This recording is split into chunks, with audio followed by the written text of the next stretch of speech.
recognizing Cowichan Valley. Thank you, Madam Speaker.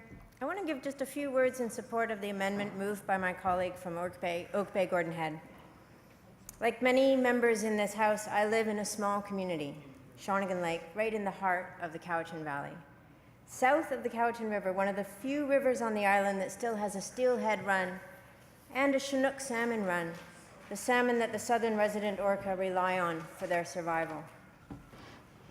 As an MLA, I have the responsibility and the pleasure to serve other communities throughout the Cowichan Valley: Cobble Hill, Mill Bay, Duncan, Lake Cowichan, Yubo, Maple Bay, so many others. I've also had the opportunity to visit numerous communities represented by other members of this House, from Prince Rupert to Prince George, Carameus to Caslow, Stewart to Smithers. My family and I have made a point of seeing as much of British Columbia as we can. I've always been struck by the fact that despite of the uniqueness of individual communities in BC, there is much more that we share in common than what sets us apart. We all share a love of this beautiful province that we call home. Everyone wants opportunities for themselves and their children.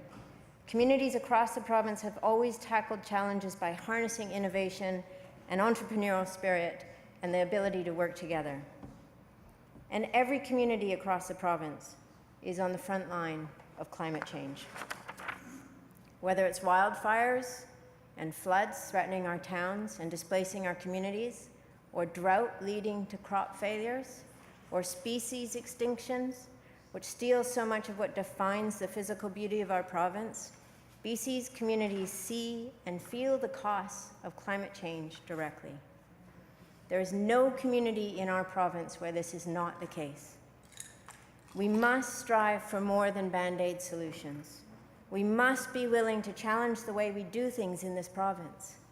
It's why our caucus has put so much energy into ensuring Clean BC wasn't simply a climate or environmental plan, but one that offered a different vision for the future of our province, a different vision for who we might be and how we might prosper. We have to change the way we do things in this province. Simply pursuing economic growth while neglecting the health and well-being of our people, the resilience and adaptability of communities, and the health of our democracy will not set us on a better path. We need an economy that serves the citizens of BC, and an economy that will point us in the direction that we want to go, to a clean, sustainable, livable future. We owe it to our grandchildren and their grandchildren to do everything we can today to get us there.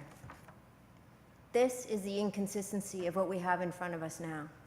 If we are truly committed to striving for a new vision for our province, to strengthening our ability to adapt and respond to climate change, then we must reject doubling down on the status quo.